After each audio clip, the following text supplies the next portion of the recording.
Tu es devant une ou des personnes et tu dois parler. Cela paraît totalement banal.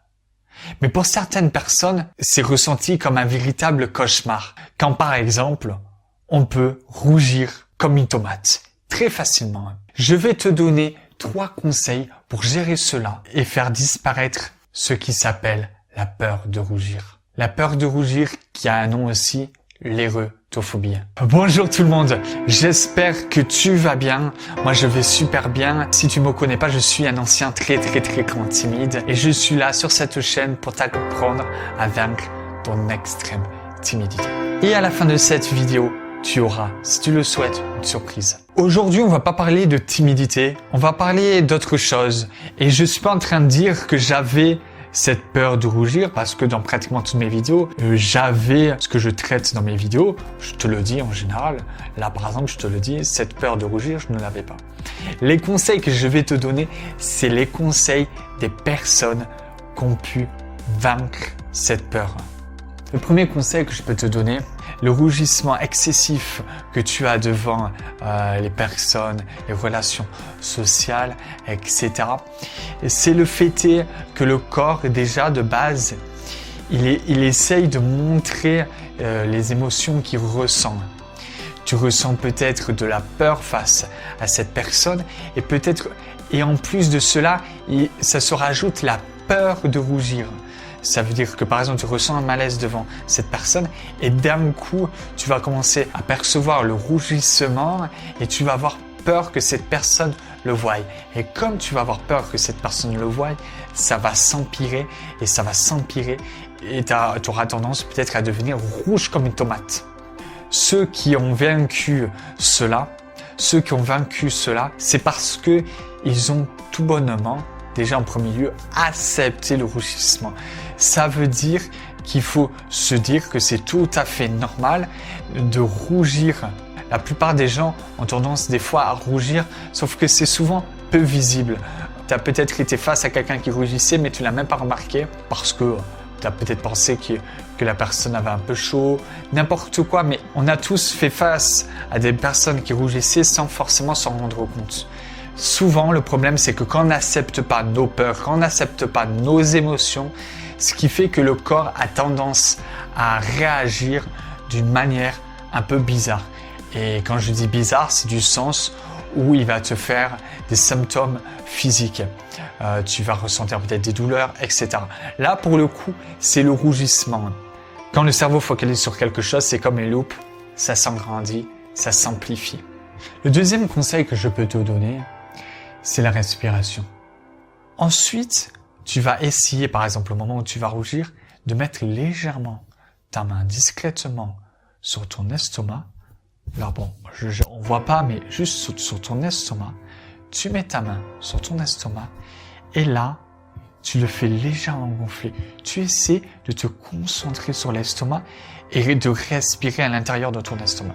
Tu respires et tu essaies de te focaliser sur le gonflement de l'estomac. Tu expires, tu inspires et tu essayes lentement de t'imaginer qu'en fait, tu as de l'air qui rentre dans ton estomac et qui ressort.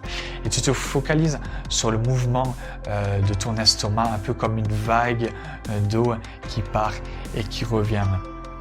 En plus, ça va t'apprendre la respiration abdominale qui a tendance à être très relaxante parce qu'elle masse certains organes à l'intérieur de ton corps, ce qui fait que ça te relaxe et ça t'oxygène beaucoup plus. Tu as tous les avantages, tu te focalises sur quelque chose qui te relaxe et en plus comme tu focalises sur autre chose, forcément, le rougissement disparaît. Ah mais il faut beaucoup pratiquer pour que ça marche, beaucoup pratiquer. Il faut s'entraîner. Au début, ça va pas forcément marcher. Rassure-toi, c'est normal. Au début, ça va pas forcément marcher. Il faut pratiquer. Le troisième conseil que je peux te donner, se répéter sans cesse dans sa tête de l'autosuggestion. En fait, c'est se répéter sans cesse des phrases comme « J'aime mon rougissement, c'est normal de rougir, j'aime cela ». C'est très important pour que l'inconscient du cerveau imprègne cette acceptation de rougir. Je suis beau quand je rougis, je suis belle quand je rougis. J'aime rougir. C'est peut-être pas vrai, mais c'est pour essayer d'éduquer ton cerveau pour qu'il le pense. Parce que peut-être que ça te plaît pas de penser des choses qui te limitent.